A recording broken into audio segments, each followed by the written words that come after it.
Hello बच्चों, phylum arthropoda में cockroach व लोकस्ट के अध्ययन के पश्चात आज हम नया एनिमल स्टार्ट करेंगे, पैलमनियस स्कॉर्पियन अर्थात बिच्छू। आज के टॉपिक में हम इसका वर्गीकरण और बाह्य संरचना का अध्ययन करेंगे। सर्वप्रथम अगर हम पैलमनियस का क्लासिफिकेशन देखें, आर्थ्रोपोडा जैसा कि आपको पहले बताया गया था, और आर्थ्रोपोडा का अर्थ होता है युग्मित उपांग का पाया जाना। सब फाइलम कैलिसीरा होता है। कैलिसीरा का अर्थ होता है कि वे आर्थ्रोपोडन जिनमें की देह मुख्य रूप से सिफेलोथोरिक्स व ओपिस्थोसोमा नामक दो मुख्य भागों में विभाजित होती है। सिफेलोथोरिक्स को प्रोसोमा भी कहते हैं और ओपिस्थोसोमा फर्दर मीजोसोमा और मेटासोमा में डिवाइड हो जाता है। इन आर्थ्रोपोडा में कैलिसीरा उपसंघ के जो इंसेक्ट्स होते हैं, एनिमल्स होते हैं, इनमें मुख्य रूप से विशिष्ट भोजन ग्रहण करने की विधि होती है जिसे कैलिसीरा कहते हैं। ये कैलिसीरे पेडिपेल्प या किलेट अपेंडेजेस के द्वारा भोजन को ग्रहण करना होता है। क्लास अरेक्निडा होती है और अरेक्निडा का विशिष्ट लक्षण होता है वायवीय श्वसन की उपस्थिति, और वे सभी आर्थ्रोपोडा जिनमें प्रीवियस जो हमने पढ़े थे एनिमल्स उनमें 3 जोड़ी लेग्स पाए जाते थे, वॉकिंग लेग्स पाए जाते थे, परंतु पैलमनियस में 4 पेयर्स ऑफ लेग्स पाए जाते हैं।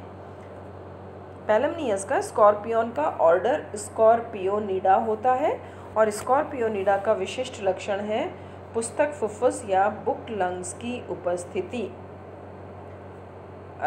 अतः जीनस हो गई पैलमनियस, और जिस प्रजाति का सबसे अधिक अध्ययन किया गया है वो होती है स्वेमरडेमाई। बाह्य संरचना का अध्ययन करने से पहले इस डायग्राम से मैं आपको एक्सप्लेन कर दूं, उसके बाद आने वाली शीट्स में इनको डिटेल में इनको समझाया गया है।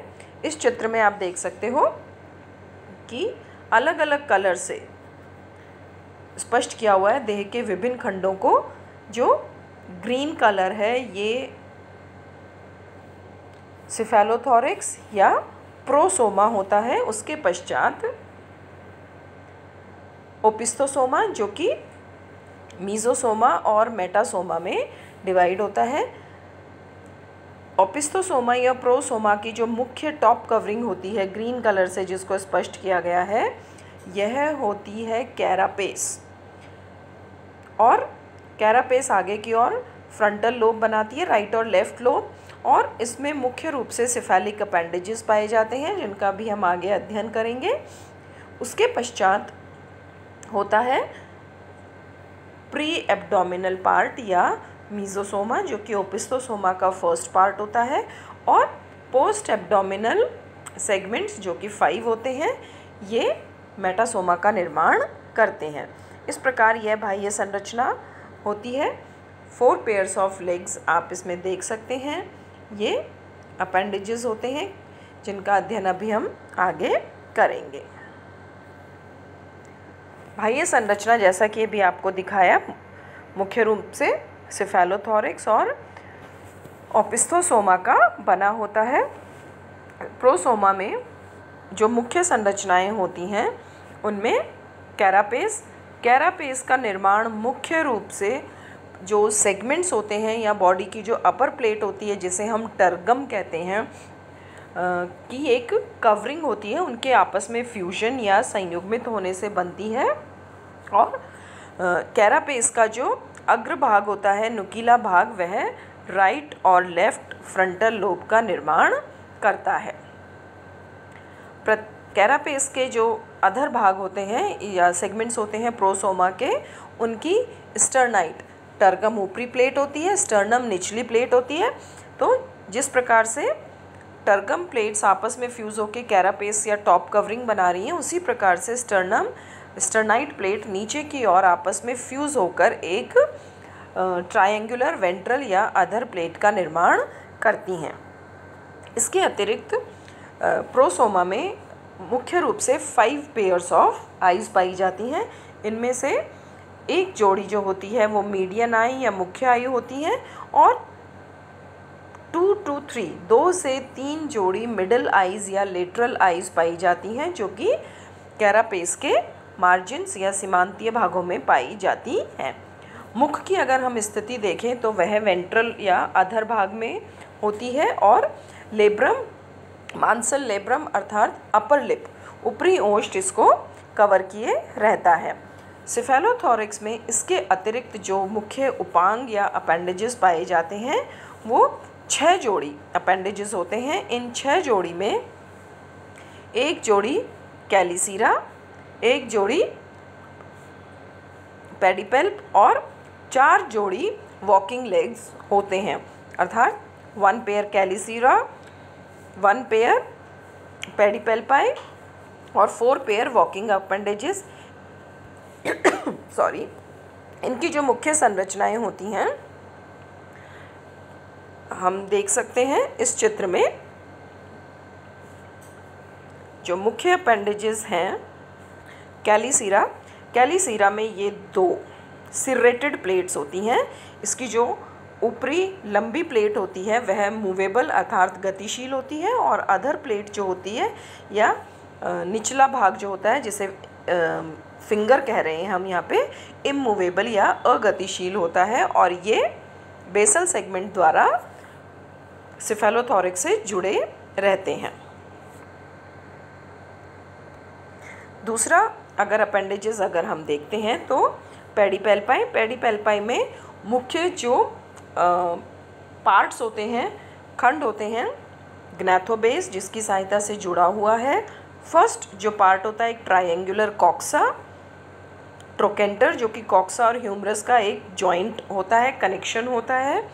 उसके बाद में ब्रैकियम, मैनस, और मैनस के आगे फिर सिरेटेड कैलिसीरा की भांति मूवेबल और इमूवेबल फिंगर उपस्थित होती है। तो कैलिसीरा, पेडिपेल्पाई और इन दोनों के अतिरिक्त होते हैं वॉकिंग अपेंडेजेस जो कि चलनांग हैं या गमनांग हैं। इनमें मुख्य रूप से जो खंड होते हैं कॉक्सा, ये तो ग्नैथोबेस, उसके बाद कॉक्सा, ट्रोकेंटर, फीमर, जैसे कि अब कशेरुकीय प्राणियों में भी गमनांग में या मुख्य जो हाइंड लेग्स होते हैं उनमें पाई जाती है।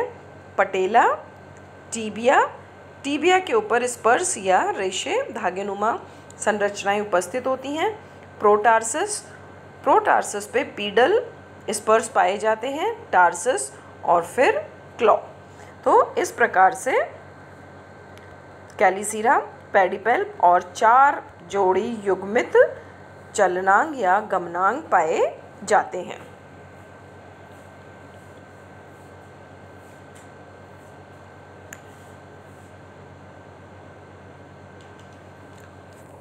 सिफेलोथोरैक्स या प्रोसोमा के बाद में जो मुख्य संरचनाएं या शेष जो देह भाग होता है उसे ओपिस्थोसोमा कहते हैं, और ओपिस्थोसोमा मुख्य रूप से मीजोसोमा और मेटासोमा में डिवाइड होती है।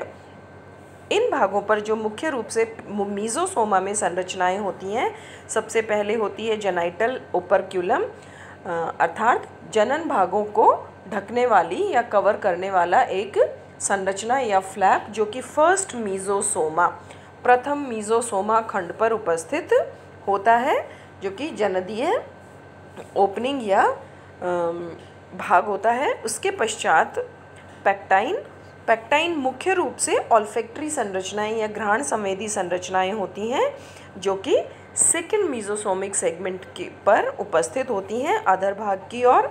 और जो तीसरी मुख्य संरचनाएं मीजोसोमा में पाई जाती हैं वो होते हैं स्टिग्मेटा, और stigmata 3rd to 6th segment में उपस्थित होते हैं, और ये मुख्य रूप से रेस्पिरेटरी स्ट्रक्चर या पुस्तक फुफ्फुस जो होते हैं, बुक लंग्स होते हैं, उनके बीच में कम्युनिकेशन या एक संपर्क स्थापित करते हैं।